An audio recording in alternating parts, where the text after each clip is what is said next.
আগের দিন বাক্য থেকে বচনের রূপান্তর দেখিয়েছিলাম, কিন্তু গঠনটা দেখাইনি। গঠন কিভাবে করবে? গঠন করতে গেলে এই জিনিসগুলো তোমাদের মনে রাখতে হবে। এ বচনে কি আছে? সকল উদ্দেশ্য হয় বচনে কি? কোনো উদ্দেশ্য নয় বিধেয়।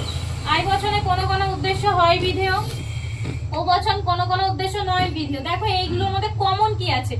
উদ্দেশ্য সবগুলোতে আছে, বিধেয় সবগুলোতে আছে, তাই তো? উদ্দেশ্য বিধেয় কিন্তু সবগুলোতে রয়েছে, তাহলে উদ্দেশ্য আর বিধেয় আমাদের পড়ার প্রয়োজন নেই।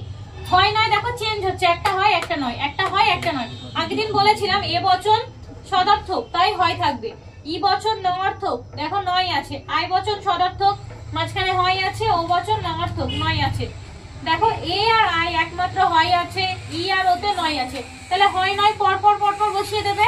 আর উদ্দেশ্য বিধেয় তো সবগুলোতেই আছে। আর কোনটা আমাদের পড়তে হবে? এটা মনে রাখবে। এ বচনে সকল হয়, ই বচনে কোনো হয়, আই বচনেও কোনো কোনো, ও বচনে কোনো কোনো। তাহলে এইভাবে মনে রাখবো। এ বচনে সকল উদ্দেশ্য তো থাকছেই, প্রথমে হয় তারপর বিধেয় তো থাকছেই। ই বচনে একটা কোনো হবে, কোনো উদ্দেশ্য তো থাকছে, রোহিত কথা বলে না। তারপরে নয়, যেহেতু আগেরটাই হয় ছিল, তারপর নয় প্লাস বিধেয়। আই বচন কি? কোনো কোনো উদ্দেশ্য, যেহেতু এর আগেটা নয় ছিল, এটা হয় হবে বিধেয়। ও বচন কোনো কোনো উদ্দেশ্য থাকবেই, যেহেতু এটা হয় হয়েছিল, এটা নয় হবে বিধেয় থাকবে। এইভাবে তোমরা পড়তে পারো, তোমাদের সুবিধা হবে গঠন করার জন্য। বোঝা গেছে?